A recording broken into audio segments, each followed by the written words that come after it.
Salut les marques, salut les smarts, bienvenue dans Catch Up. Je suis Ringside et vous écoutez le podcast qui transpire le catch. Ici toutes les semaines, on analyse, on débat, on décortique les émissions phares de la WWE, SmackDown, Monday Night Raw, NXT, les pay-per-view. Et cette semaine, on se retrouve pour Hell in a Cell, le pay-per-view dans la cage, le dernier pay-per-view de la WWE. Au programme, on se bat pour le contrat Money in the Bank, la défense des titres poids lourds et défense du titre de champion de l'univers masculin, défense du titre féminin de SmackDown, tout ça, c'est dans la cage de l'enfer. Il y aura aussi un Open Challenge et un concert de gratte. C'est un programme chargé et pour m'accompagner, pour analyser tout ça, en direct de l'EHPAD, ce bon vieux papy. Comment ça va, papy ? Bonjour les petits enfants, bonjour Ringside, ça va effectivement, une carte chargée comme jamais en termes d'enjeux, à défaut en termes de match. C'est vrai, beaucoup d'enjeux, peu de matchs, tout ça bouclé à la va-vite, hein, parce que je crois qu'on n'avait pas les matchs le samedi. Ah oui, là ils ont démarré la semaine avec un match, ils arrivent péniblement à 5 ou 6, ils ont fait ce qu'ils pouvaient. Ouais, un peu géré comme un reconfinement à la française, hein, j'ai envie de dire. Et oui, c'est ça, ils attendaient la décision officielle et puis ils ont trop tardé, résultat à l'arrache. C'est ça. Alors avant de se recloîtrer chez nous, on va aller se cloîtrer dans le Hell in a Cell, la cage sans pitié de la WWE. Alors, il y avait un kick-off, hein, comme à chaque fois. Mais alors malheureusement, ni toi ni moi on l'a vu. Et ça devait être bien certainement, hein, n'est-ce pas ? Oui, c'est sûrement un kick-off de grande qualité, comme la WWE a l'habitude de nous proposer. Il y avait Jeff Jarrett, tiens, pour une fois, qui était là, d'après ce que je lis. Et surtout, les 2 points importants, Mustafa Ali a lancé un Open Challenge envers le Hurt Business. Et voilà, il est prêt à envoyer un de ses gars pour affronter un mec du Hurt Business. On aura la réponse dans le pay-per-view. Hein, on rappelle que Mustafa Ali, c'est le patron de Retribution, comme on dit en anglais. Et oui. Et l'autre point à noter, c'est un match, évidemment, entre R-Truth et Drew Gulak pour la défense du titre 24/7. Un match pour une ceinture. Oh là, c'est ça, carrément, un championship. Hein. D'habitude, c'est les tag teams qui sont là, mais cette fois-ci, on met les petits plats dans les grands. 5 minutes 23 de match. Victoire donc de R-Truth, évidemment, le champion, qui apparemment a fait un petit comeback façon John Cena. Et après, il y a Akira Tozawa et la Lucha House Party qui sont venus poursuivre Truth pour récupérer le Graal, le Saint Graal, la ceinture 24/7. Gulak est venu un petit peu critiquer John Cena au micro. Ah, carrément. Ah ouais, critique le héros de notre ami R-Truth. Bon, ça pourrait peut-être être sympa. Hein. En tout cas, ça mène des pistes pour la suite. Ah oui, peut-être un Gulak Cena à WrestleMania. Peut-être bien. Entendu ici en premier. Ouais, c'est ça. Tenez-vous bien. L'affrontement est quasiment signé. Il s'est marié, tiens, John Cena. On lui souhaite ses meilleurs vœux. Félicitations, Johnny, ce bon vieux John.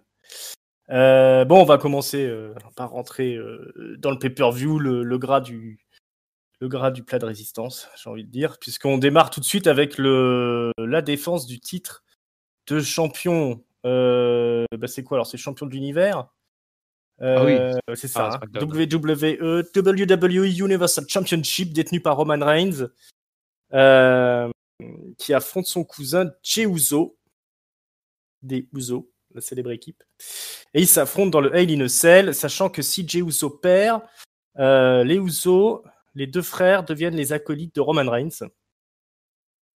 Donc il y a de l'enjeu.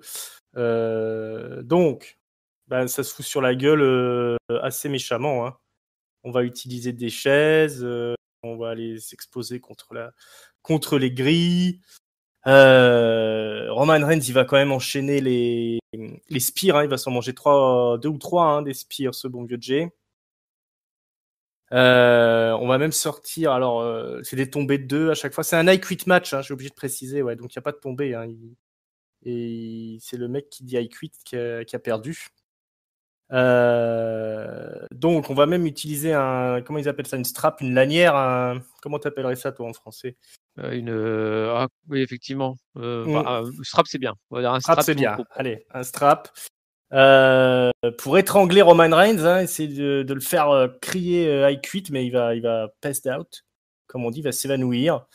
Donc Jay va relâcher la pression quand même, histoire de ne pas tuer son cousin. Roman Reigns va revenir, il va lui faire une guillotine.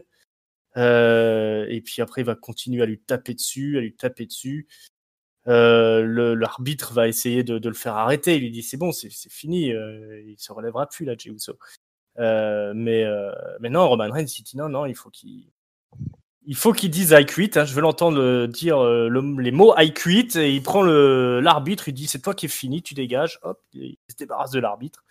Alors là, il y a les officiels qui débarquent, mais personne ne peut arrêter Roman Reigns jusqu'à l'arrivée de Jimmy Uso, l'autre frangin, qui va essayer de sauver son frère, mais il va se faire aussi choper par Roman Reigns, défoncé, étranglé dans la guillotine, et pour éviter que Jimmy finisse mal, c'est Jey Uso qui va dire I quit pour sauver son frère. Et c'est la victoire de Roman Reigns.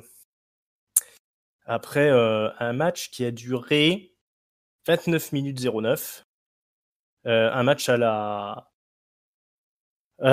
Paul Heyman, j'ai envie de dire. Paul Heyman qui est toujours le manager de Roman Reigns, puisqu'il y a beaucoup d'enchaînements de signature move et de finisher en fait. Des Superman Punch, des spears, des super kicks et des frog splash du côté de Jey Uso. Voilà, donc Roman Reigns, quand même, il est félicité par Afa Sika à la fin du match. Et puis voilà, c'est une belle victoire de Roman Reigns. Ils lui remettent un cadeau. Ils lui remettent un collier, je crois, il me semble. Ils lui remettent pas un collier style t'es chef de la tribu désormais. Ah, ça y est. Ça se finit pas. C'est pas comme ça que ça se finit. Si, c'est possible, je sais pas. J'ai l'impression que j'ai pas vu cette séquence. Donc, je te laisse le fin mot de l'histoire sur ce finish. C'est ça, en fait. Il me semble qu'ils sont à l'entrée, en fait, à la sortie de la Gorilla Position, et puis ils attendent Roman, en fait, qui remonte la rampe, et puis qui va les serrer dans ses bras et qui récupère un collier à ce moment-là, il me semble. J'ai oublié de mentionner qu'il avait chialé quand même à un moment donné, Roman Reigns. Oui. Il fait semblant d'être éploré. Voilà, il dit non, c'est vous qui me forcez à faire ça. Je sais plus où j'en suis. Avant de retaper de plus belle sur Jimmy. Bel moment acteur studio. Bon, qu'est-ce que tu as pensé de toute cette séquence? C'est plus une séquence qu'un match, enfin, je sais pas. Oui, il y a tellement de storyline là-dedans, tellement d'arrivées, de venues, de je pleure, du je te parle. Ils ont parlé tout le match, en fait. Et c'était patati patata. Oui, mais pourquoi tu veux pas rejoindre mon clan? Vas-y. Roman avec sa voix de cassée là maintenant, c'était comme tu dis, Paul Heyman dans les finishers, mais c'était aussi Paul Heyman dans l'overbooking, j'ai l'impression. Parce que là, on a un deuxième arbitre qui arrive, puis tous les officiels, puis Jimmy, puis Roman qui pleure, et puis Roman qui étrangle Jimmy, et puis ci et ça. Je pense qu'il y en avait un poil trop. Finalement, en fait, je pense qu'il pouvait se contenter du deuxième arbitre qui ouvre la cage et qui, du coup, permet à Jimmy d'entrer dedans, sans avoir besoin d'avoir 12 000 officiels qui se ramènent aussi, puis qui nous fassent croire à un moment à un no contest. Alors là, ça aurait été un désastre que ça se finisse en no contest, cette affaire-là, quand même. Ils ont bien rattrapé le coup avec Jimmy qui ramène sa tronche pour se faire soumettre et du coup faire abandonner son frère. C'est de la grosse ficelle, mais heureusement, ça aurait pu être une catastrophe. Mais du coup, il sauve bien le coup. Bon, voilà, je pense que de son pronom, on avait tous voté pour Roman en se disant, voilà, il y a aucune chance qu'il perde la ceinture. Et puis, on va attendre la suite maintenant avec les deux frères qui vont être forcés de rejoindre son clan. Voilà, j'attends la suite du coup. 29 minutes le match, effectivement, c'était, en même temps, avec toutes les interventions, ça m'étonne pas que ça durait si longtemps. Ouais, moi je me souviens qu'il y avait bien 3/4 d'heure quand ça s'est terminé. Terminé, si on rajoute toutes les séquences vidéo, les packages vidéo qu'il y avait avant le match. Et puis tout le finish, je crois que 29 minutes, ça doit être juste le déroulé du match. Ce qui se passe avant et après, ils le comptent pas. Et moi, je crois qu'on était bien à 3/4 d'heure. Quasiment 1 heure rien que sur toute cette séquence, quoi. Tout ce match. C'est fort probable, ouais. Tout cet opener, on va dire. Oui, comme tu dis, peut-être un peu too much, mais la fin est logique. On se souvient que l'année dernière, quand même, le Hell in a Cell, si je dis pas de bêtises, c'était avec The Fiend et le finish qui s'était terminé en match stoppé, quoi, hein, par l'arbitre, qui nous avait tous laissé un peu perplexes, pour être poli. Yes. Là, au moins, on a une histoire qui se termine correctement. C'est prévisible, mais au moins, c'est logique, on va dire. C'est cohérent, comme les gens disent. Hein. Ils aiment bien la cohérence. Exactement. On n'a pas de quoi se claquer la tête contre le mur. Voilà. On va pas s'arracher les cheveux. Et puis, Roman Reigns, quand même, il assure bien. On peut dire. Ah oui, là, mais il est parfait dans son personnage. Hein. Ça, il n'y a pas à sourciller. C'est reconstruit, c'est redéfini, et il est super intéressant. Et super impressionnant. On va avancer. Elias affronte Jeff Hardy. On se souvient que Jeff Hardy avait été accusé d'avoir écrasé Elias avec sa voiture. On pense quand même que c'est Sheamus qui a fait le coup, mais bon, il n'y a pas de preuve de tout ça, hein, donc personne ne sera jamais condamné. Elias, lui, il pense toujours que c'est Jeff Hardy, donc il l'a attaqué la semaine dernière pour le Season's Premiere de Raw. Il lui a explosé une guitare dans le dos. Et on va régler les comptes ce soir. Elias contre Jeff Hardy. Il y a d'abord la petite performance à la guitare d'Elias, mais il se fout un peu de la gueule de Jeff Hardy en disant que c'est un alcoolo. Il va lui faire regretter d'avoir lâché la bouteille, hein, comme on dit. Et puis là-dessus, il y a Jeff Hardy qui débarque et c'est la bagarre. 7 minutes 50. C'est un match classique de Jeff Hardy contre Elias. Mais ça se termine alors. Un peu d'overbooking, hein. Elias va essayer de prendre sa guitare pour attaquer Jeff Hardy. Jeff Hardy va le contrer. C'est lui qui va prendre la guitare et l'écraser dans le dos d'Elias. Et malheureusement se faire disqualifier. Et donc c'est la victoire d'Elias sur disqualification. Après un match, j'ai envie de dire anecdotique. Je sais pas si toi ça t'a vraiment marqué. Non, c'était vraiment un match de remplissage avec qui marque en même temps le retour d'Elias. Alors le finish, il est chelou parce que du coup finalement c'est Jeff Hardy qui se fait disqualifier avec son coup de guitare. Pour moi, ça me fait un point au prono, donc c'est sympa. Merci le finish. Voilà. Mais sinon, c'était vraiment sans intérêt particulier, quoi. Là, c'était un match de transition, on va dire. Ouais, c'est ça. Il faut, voilà, comme tu dis, c'est pour réintroduire Elias. Jeff Hardy, c'est un peu le bon client. Et voilà, on parle souvent aussi de problèmes de booking sur le long terme. Là, on a un beau booking sur le long terme, hein, puisque ça a démarré il y a quelques mois maintenant. Hein, l'accident de voiture. C'est plutôt c'est pareil, c'est cohérent, ça se tient. Après, c'est sûr qu'avec Elias, on n'a jamais des gros matchs. Hein. Donc, ça passe le temps. Puis c'était ce qu'il fallait derrière les gros événements de l'opener. Hein. Il fallait se calmer un petit peu. C'est ça. Puis en plus, il y a d'autres gros événements qui vont arriver derrière. Donc, c'est peut-être un moment important de faire la petite respiration quand même. Voilà, c'est ça. On pourrait qualifier ce match de pause pipi, hein, presque. Otis fait une petite interview avec Braxton. Kelly Braxton, je sais pas. Il est fâché contre le Miz, hein, en tout cas. On sait que le Miz, grâce à un procès en bonne et due forme, a gagné le droit d'affronter Otis pour le gain de la manette Money in the Bank, le contrat Money in the Bank. C'est le Miz, c'est ce soir que ça va se jouer. Le Miz, accompagné de John Morrison, affronte Otis. Otis est accompagné de Tucker Knight, comme on l'appelait dans le temps. Donc, ça se fout sur la gueule gaiement. Il y a un joli big boot du Miz dans la face d'Otis qui va tenter aussi son Caterpillar, mais évidemment il y a les interventions de John Morrison qui va à un moment donné va être à deux doigts de mettre un coup de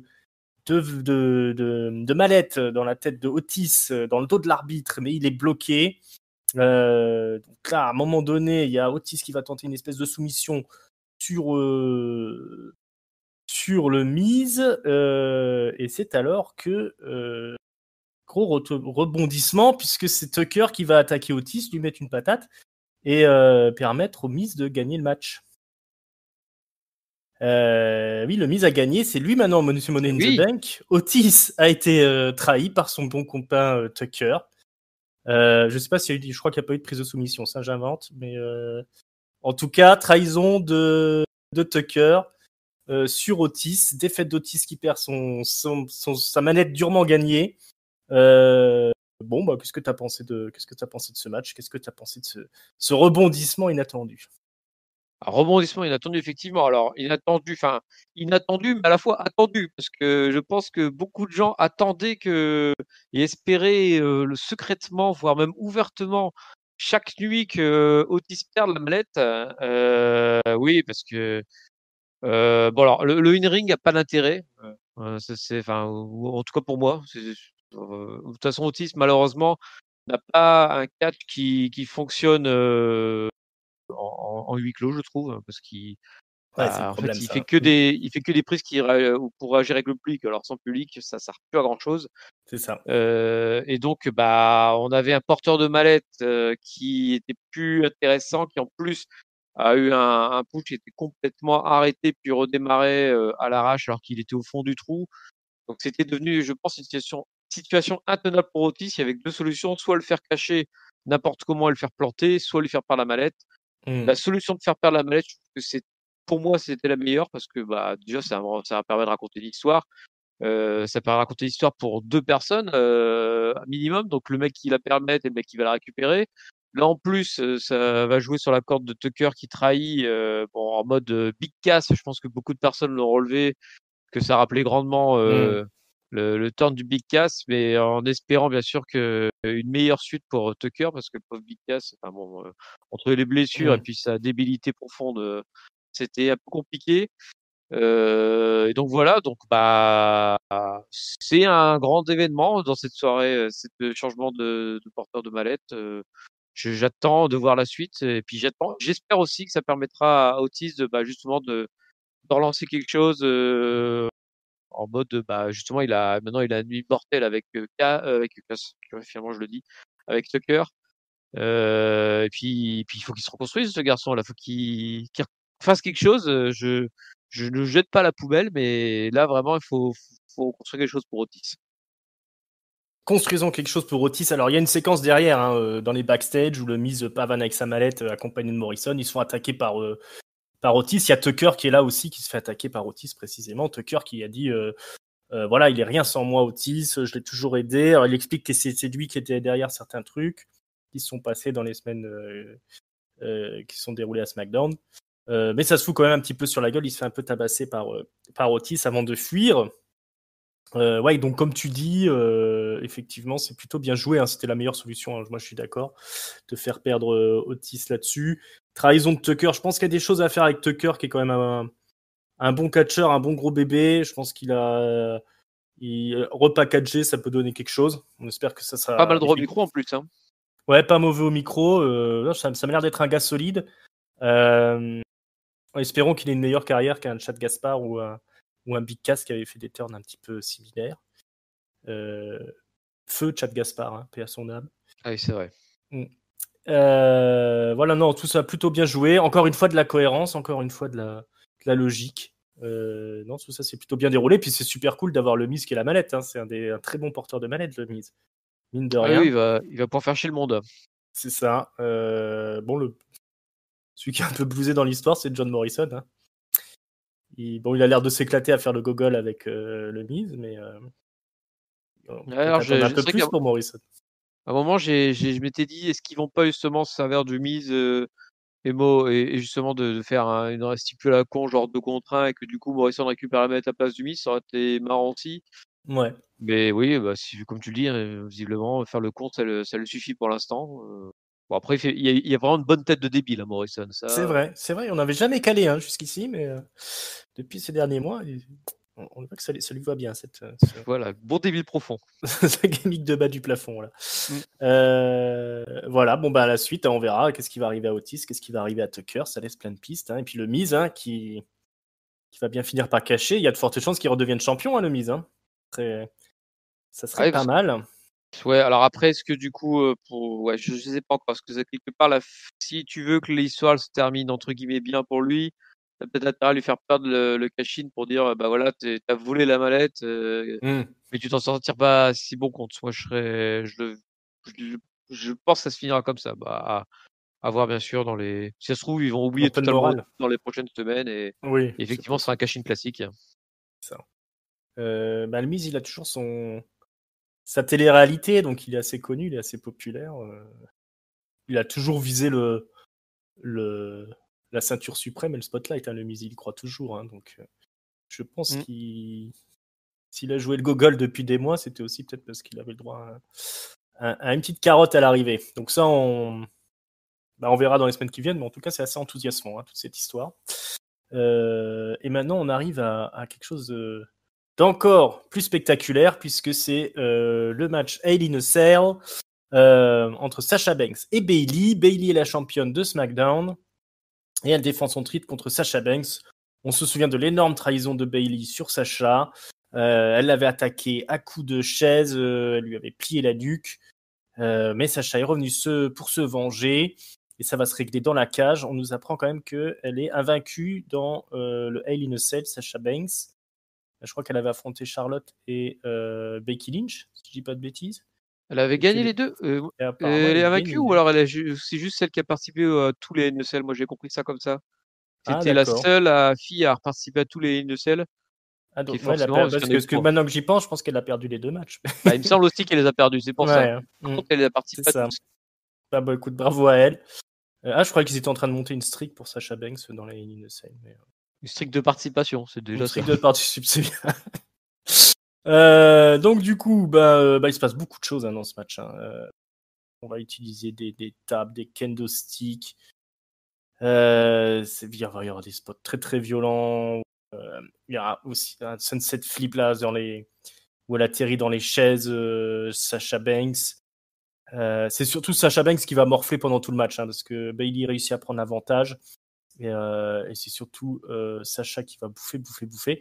Mais elle va quand même réussir à gagner le match, Sacha, en utilisant encore une fois la chaise, la fameuse chaise qu'elle va mettre autour du cou de Bayley pour lui placer son back statement, sa prise de soumission, en lui tapant sur la gueule avec les pieds, là, à 2 doigts de lui briser la nuque. Bayley est obligé d'abandonner.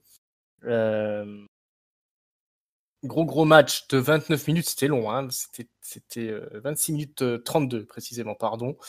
Il y a eu énormément de spots. Je vous conseille de regarder ce match quand même, qui était vraiment spectaculaire. Enfin, je sais pas ce que tu en as pensé, mais Oui, oui.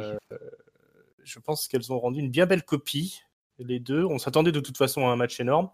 C'est dommage qu'il n'y ait pas de public. Mm. Il y a eu des utilisations d'extincteurs, hein, de bombes, de peinture, etc. Bien belle copie qui a été rendue. Sasha Banks victorieuse à l'arraché. Là, elles se sont entretuées les deux. Moi, j'ai été comblé par ce match. Ah bah, je te rejoins grandement. Beaucoup de kendo stick aussi, et j'ai trouvé qu'ils avaient tenté des trucs vraiment originaux, notamment Sacha, alors, je la trouve très très bien dans le NECL, tu vois. Si même s'ils n'avaient pas dit que c'était la reine des NECL, de toute façon, moi je l'associe à ce type de stipulation en fait, Sacha. Je la vois vraiment dans la cage, et celui de celle-là, pour moi, il fera partie des matchs marquants de cette stipulation. Alors Sacha Becky, j'ai pas trop de souvenirs. Par contre, le Sacha Charlotte, j'avais beaucoup de souvenirs de ce match-là. Ouais, J'avais moi trouvé aussi. excellent aussi. Et bah là, je le trouve dans la lignée en fait, avec énormément d'inventivité. C'est les coups de genou de Sacha, c'est les Météoras, c'est ça? Je Ouais, sais c'est ça. plus. Mediora, Elle, ils appellent ça. Ouais. Météora, elle en a fait partout, ça, contre la cage, dans le coin, contre des chaises. Et ça, elle en a vraiment envoyé. À chaque fois, elle trouvait une nouvelle position pour le faire. Bon, il y a eu le seul point, celle-ci, il fallait c'était un petit point raté dans le match. Mais c'est vraiment mineur parce que ils ont bien rebondi dessus. C'est quand Bayley a essayé d'attacher deux candlesticks bout à Ouais. bout pour faire une espèce de séparation. Je sais pas ce qu'elle voulait faire. Elle s'est plantée, c'était foireux. Elle a réussi à rebondir dessus en demandant de l'aide à l'arbitre. Et l'arbitre qui lui disait mais non, mais je suis pas là pour t'aider à monter tes pièges. Mais il est. En plus, elle arrivait pas à enlever le scotch, le Chatterton, la galère. Elle disait, ah mais j'arrive pas à l'ouvrir ce truc. Et t'avais les commentateurs qui se foutaient aussi de sa gueule en disant mais elle est inventive. Mais là, on se demande ce qu'elle fait. Enfin, je trouvais que c'était foiré, mais ils ont bien rattrapé le coup. Du coup, Ouais. Elle a su improviser comme il fallait, ouais. Voilà, c'est ça. Donc ça fait pas tâche du coup. Et tout le reste, moi, je trouve ça nickel. Franchement, je vais le dire tout de suite. Moi, dans les 3 NSL, c'est très largement celui-là que j'ai préféré des 3. Il était nickel de bout en bout. En plus, stipulation LNSL pour 2 filles qui se détestent autant à l'écran, c'est parfait. Changement de titre après NBL qui est le titre pendant 1 an, c'est parfait. C'est pareil, c'est parfait cette stipulation.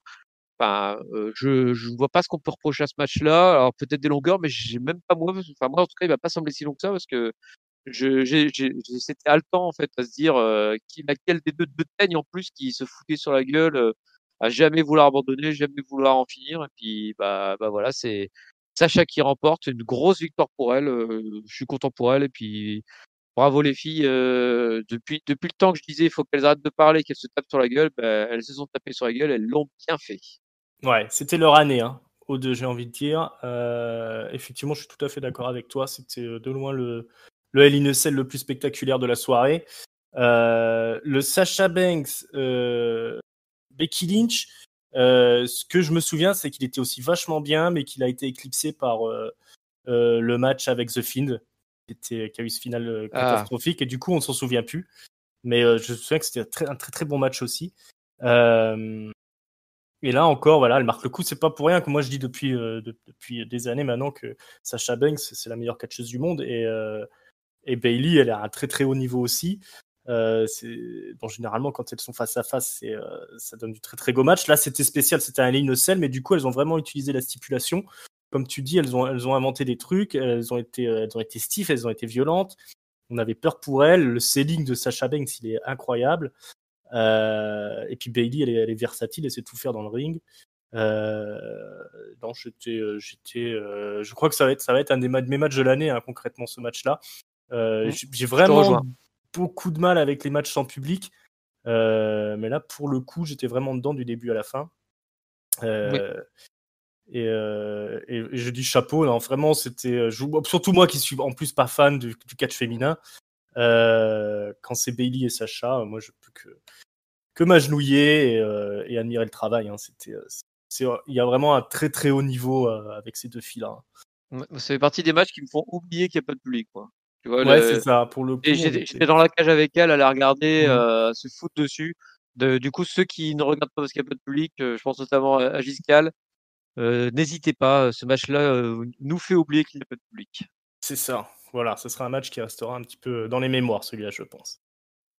Yes. Et d'ailleurs, toute la rivalité, hein, Bayley Sacha, pardon. Allez, voilà, c'était très bon, mais il faut qu'on avance. Et ben on va rester dans les backstage. Charlie Caruso discute avec MVP. C'est l'interview.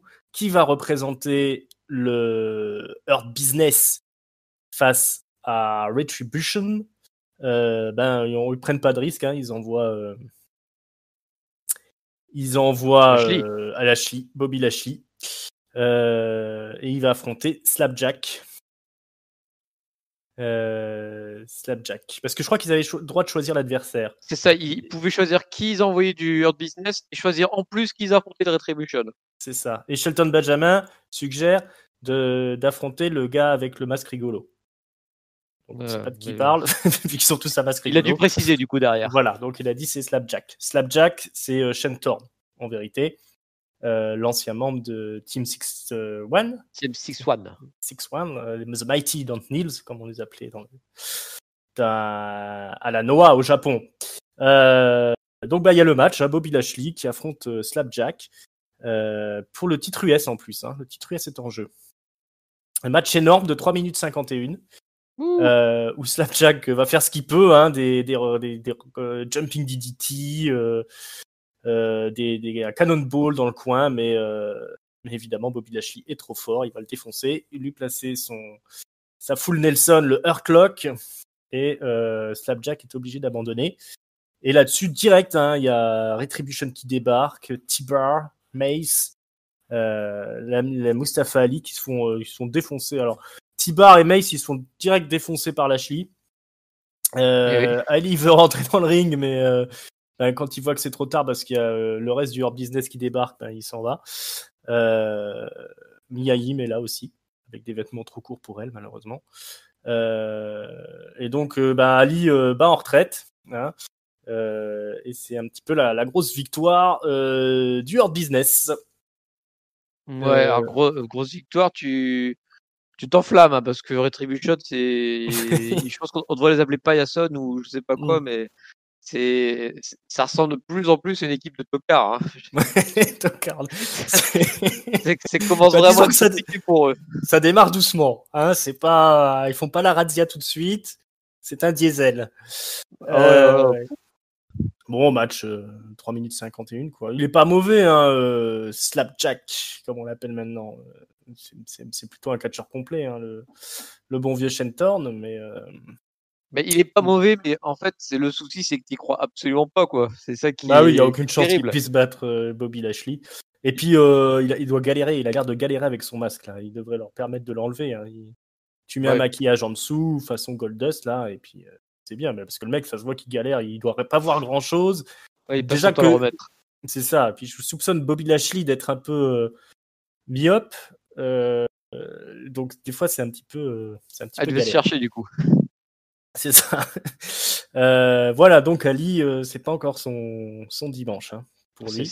Mais moi, Retribution, c'est triste, hein, mais du coup, ce match-là, dans le genre pas attendu du tout, on te dit, alors attends, tu vois Retribution, là, le groupe là, qui perd tous ses matchs, on va prendre le plus mauvais et on va le mettre face au plus fort.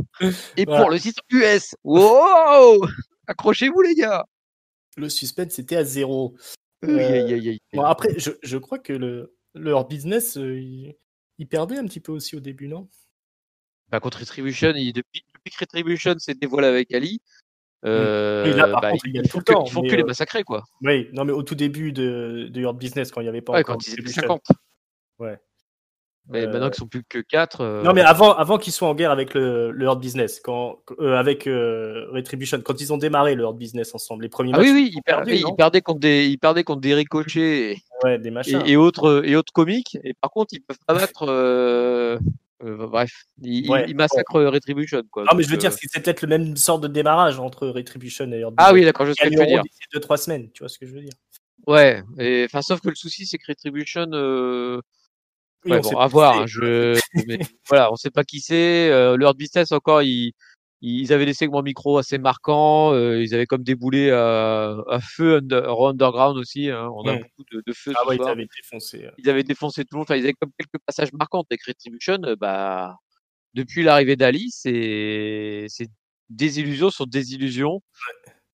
Ouais. Je comprends pas. Ils perdent tout. En fait, c'est ça qui est terrible, c'est qu'ils ont, je pense, aucune victoire là pour l'instant depuis qu'ils sont officialisés Retribution. Ouais, comme tu dis, des tocards. Très bon micro MVP encore une fois, hein, dans sa petite promo. J'attends d'en voir plus. Ouais, il tient le truc tout seul.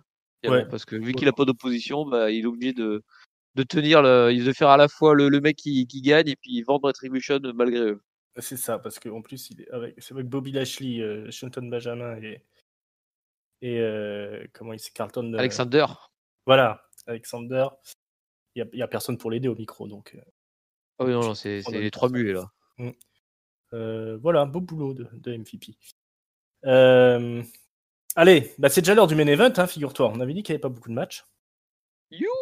Wouhou. Alors, c'est pas n'importe quoi. Hein. Drew McIntyre, le champion WWE, affronte Randy Orton pour la 3e, 4e fois. La dernière fois, c'était le match de l'ambulance, une spécialité de Randy Orton qui a été gagnée par Drew McIntyre. Et ce soir, on va régler les comptes une dernière fois. Hell in a Cell. Randy Orton a défoncé toutes les légendes qui avaient parasité son match de l'ambulance contre Drew McIntyre. Hein, les Ric Flair, les Shawn Michaels, les Christian. Tout ça, il leur a réglé contre le Big Show aussi. Hein. Voilà, un petit piège hein, dans les backstage où ça joue au poker. Voilà, ce soir, ça va être le tout pour le tout. Alors Drew McIntyre arrive au ring, il est attaqué tout de suite par Randy Orton qui était déguisé en caméraman qui arrive par derrière. Mais Drew McIntyre esquive. Il réussit quand même à prendre l'avantage. Ça se fout sur la gueule. On va utiliser des chaises. On va attaquer la mâchoire de McIntyre qui avait été brisée par Randy Orton il y a quelques semaines. On va s'exploser sur les tables. Ça va encore être super violent. Hein. On va utiliser les escaliers. Mais surtout, on va grimper en haut de la cage. Hein, Orton va sortir la pince coupante géante pour couper le cadenas. On va régler les comptes tout en haut de la cage. On se fout sur la gueule. Et dans la redescente, c'est la chute de Drew McIntyre qui s'écrase sur la table des commentateurs. Alors, pas du haut de la cage, mais du côté. Mais quand même une chute impressionnante, hein, parce c'est quand même un super heavyweight, hein, Drew McIntyre. Donc, un gros bébé comme ça qui tombe sur la table des commentateurs, ça fait peur. Et puis, sa tête, elle est passée pas loin de la partie verticale de la table. Là. Donc là, il n'arrivera pas trop à s'en remettre, hein, Drew McIntyre. Il va se traîner jusqu'à l'intérieur de la cage, suivi par Orton qui se pavane. Et tout ça va se finir au milieu du ring. Drew McIntyre esquive le RKO, esquive sur esquive sur esquive. Il va placer un Claymore Kick, mais ça suffira pas parce que Randy Orton va rouler à l'extérieur du ring. On va repartir de plus belle. Mais finalement, sur une tentative de Claymore, Orton va esquiver et placer le RKO final qui va lui permettre la victoire. 1, 2, 3. Nouveau champion, Randy Orton.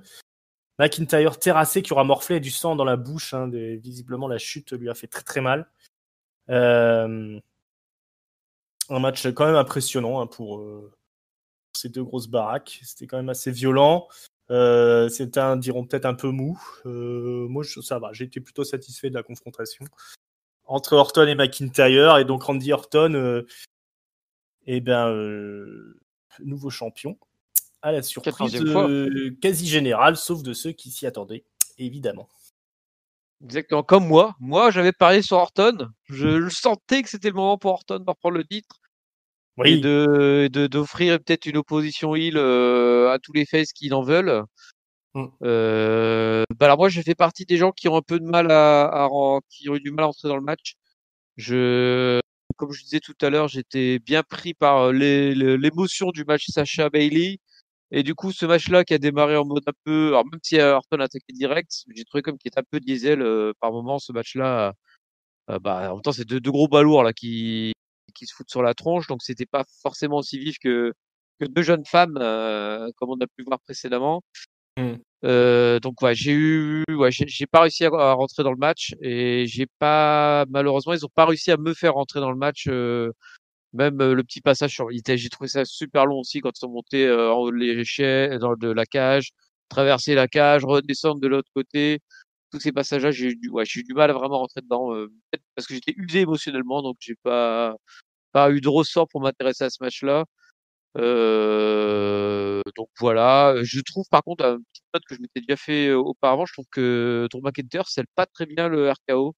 Il le fait toujours à moitié en se mettant à genoux, donc je pense peut-être parce qu'il est trop assez souple des genoux peut-être pour prendre un RKO comme il faut, mais là il le prend encore une fois à moitié à genoux, à moitié de côté. Bon après voilà, c'est du je pinaille hein, parce que y a rien à dire sinon sur le reste du match techniquement des deux bonhommes. Mais voilà, malheureusement j'ai pas réussi à rentrer dedans. Par contre, je suis impatient de voir ce que ça donnait Orton champion parce que ça réouvre toutes les portes qui étaient fermées de Drew qui étalait tout le monde en fait. Mais bon, alors, par contre, est-ce que c'était le moment de faire passer Orton champion alors que quelques semaines avant il se faisait massacrer par Keith Lee? Ça, je sais pas. Je pense je miser sur le fait que le public oublie rapidement que Orton s'est fait atomiser il y a peu de temps. Et puis on s'en ressortira à la carte quand Keith Lee sera prêt pour aller dans le main event, je pense. Ouais, possible. C'est vrai que c'est un peu sec au niveau des babyface, hein, Euro. Ça, je pense que vous aurez l'occasion d'en reparler dans les weekly, hein, dans les analyses qu'on toutes les semaines de Monday Night Raw de catch-up.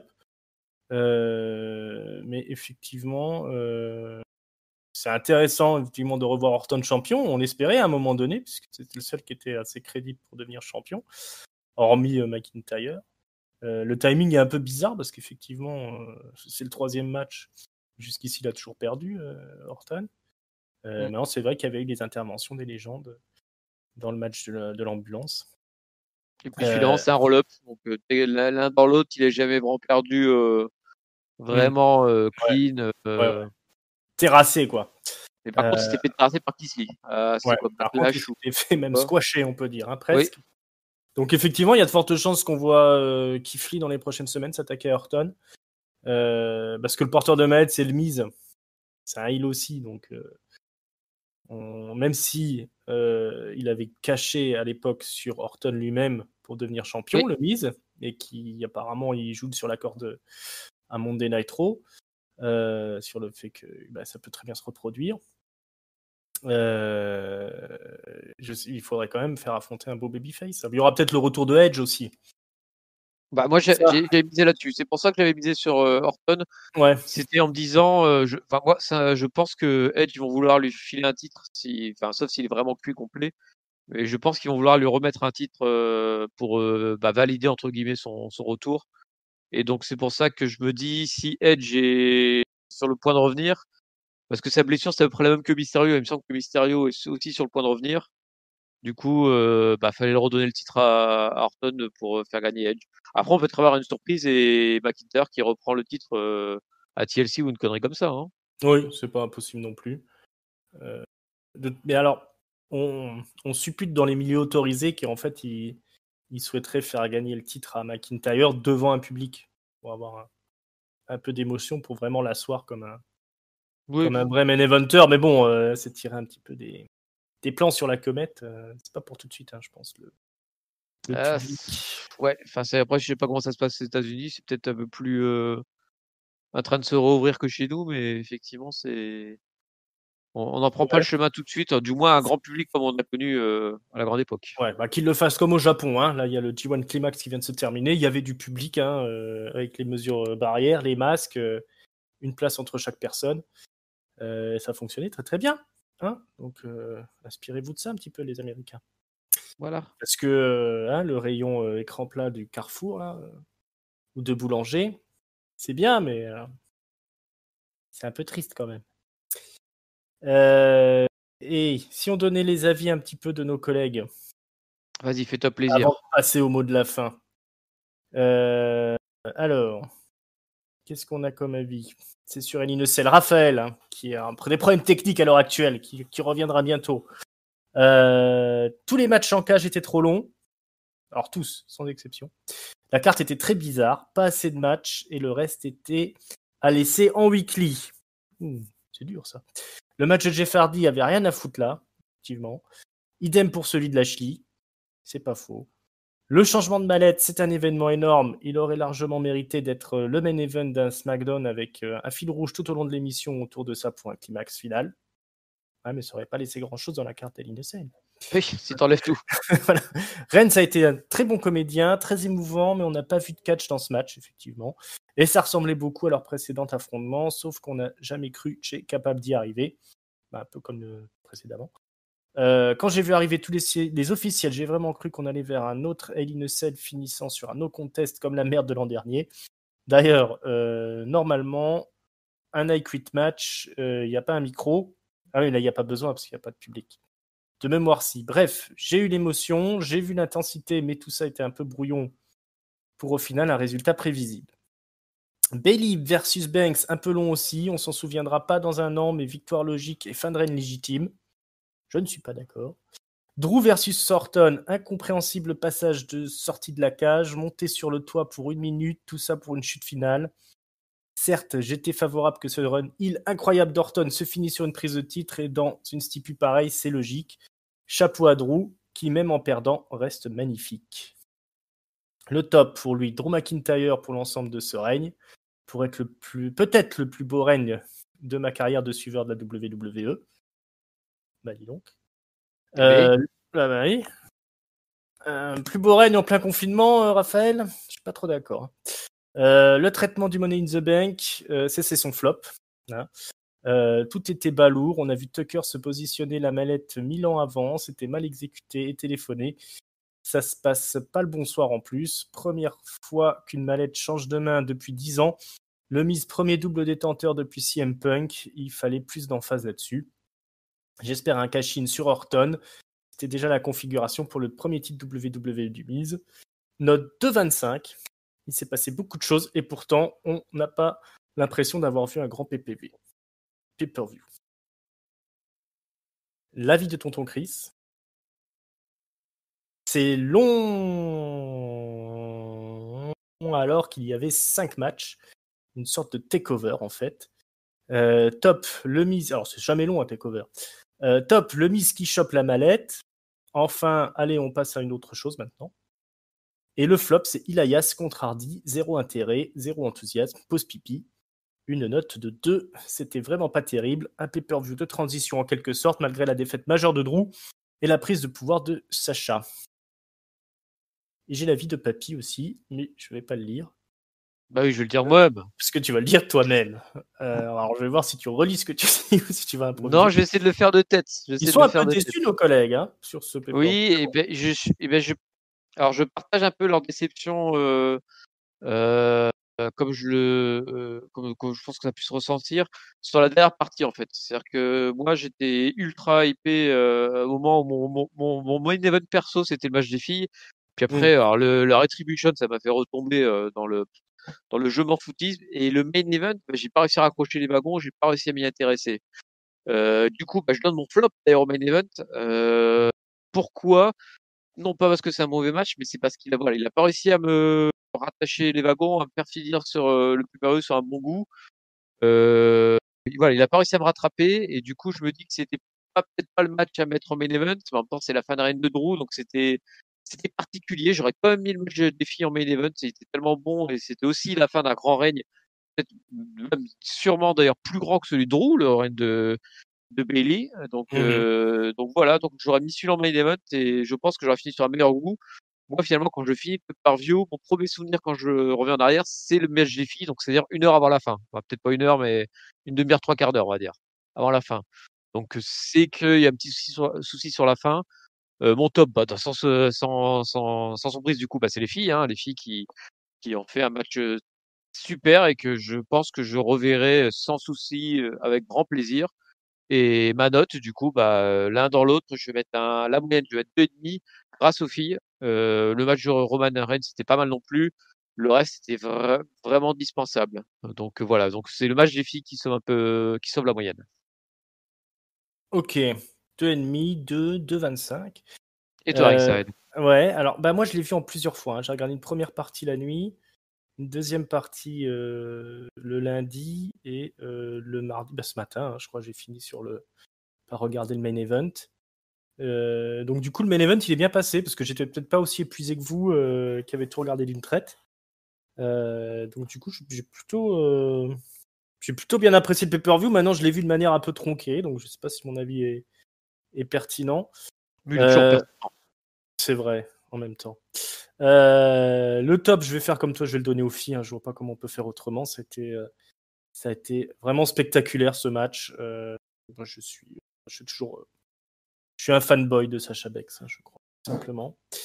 Et le flop, j'ai pas envie de le donner au main event parce que j'ai bien aimé le spot de McIntyre sur la table. Qu'est-ce qui m'a pas... Il n'y a pas eu de match féminin à la con. Ouais, on va mettre sur le retour d'Ilias et puis Jeff Hardy. Ce match était pas très intéressant. C'est du déjà vu 1000 fois. Elias, il a déjà été surexploité. Et Jeff Hardy, il a peut-être autre chose à faire que de le faire affronter Elias.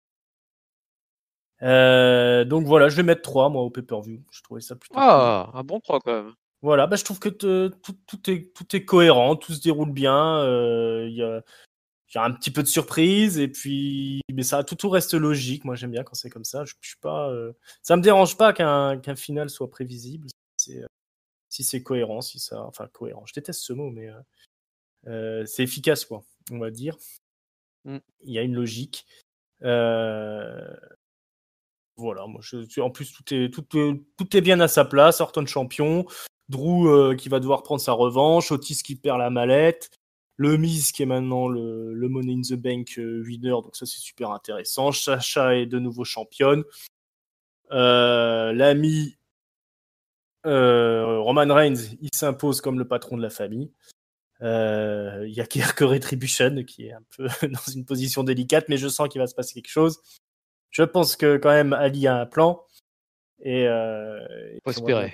on va bien voir ce qui se passe, mais c'est sympa aussi de voir le Hurt Business dominateur et Lashley qui est pas prêt de perdre sa ceinture US tout de suite. Et puis il n'y avait pas Ricochet, donc c'est toujours bien. Ricochet, hein. Ricochet, j'adore. Je pense qu'il va maudire le jour où il a dit au World Business, si jamais je vous bats, on n'a plus d'interaction ensemble, parce que depuis on voit tout le temps le World Business, mais lui on le voit plus jamais. Donc c'était une nouvelle idée de génie de Ricochet.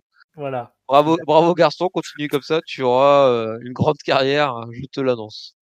Alors lui, ils l'ont vu arriver, ils se sont dit tiens voilà, ça me plaît. On va le faire tourner en bourré. Voilà. Je pense qu'ils doivent lui donner tous les pires conseils que tu peux donner. Voilà, on n'a pas pu faire une pirouette depuis 6 mois. Donc bah voilà, hein, ainsi se termine notre analyse de Hell in a Cell. Il faut passer à l'autopromo. Ah oui, faut des sous, hein. Eh oui, il nous faut des sous. Alors, si vous êtes sur YouTube, que vous nous avez découvert sur YouTube et que vous nous avez écouté jusqu'ici, pensez à vous abonner et mettre un pouce et puis des commentaires. Hein, il nous faut des commentaires pour un peu d'exposition. On est sur YouTube, on est aussi sur PodCloud, sur Apple Store, enfin un peu partout où vous avez des podcasts. Tout partout. On est aussi sur Facebook, on est sur Instagram, on est sur comment ça s'appelle, Twitter là. Il y a @catchupcdc. Il faut bien prendre la petite cloche pour être averti quand c'est diffusé. Puis voilà, je crois que j'ai fait le tour. On va se retrouver pour l'analyse de Monday Night Raw dans la semaine. Après, il y aura celle de SmackDown. Peut-être une baston du mercredi où on parlera de AEW Dynamite et de NXT, si on a le temps. Ça, c'est pas régulier, mais en même temps, hein, qui s'intéresse à tout ça.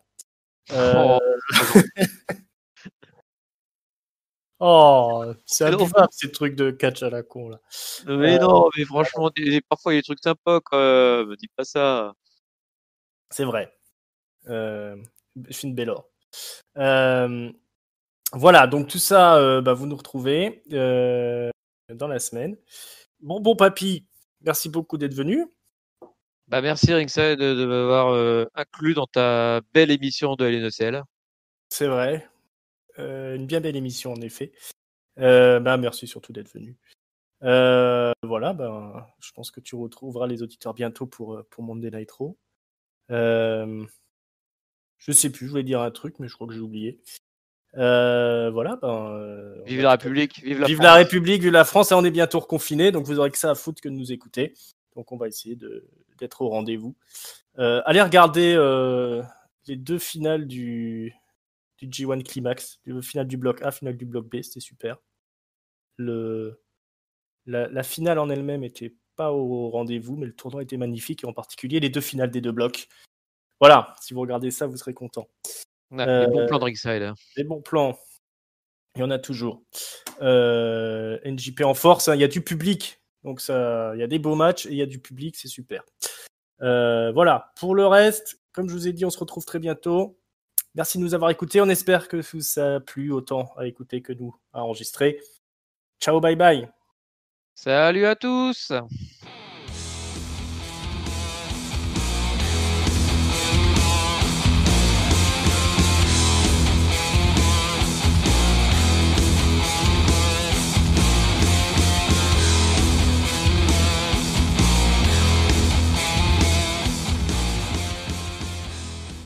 Pas envie de lâcher l'antenne, dis donc.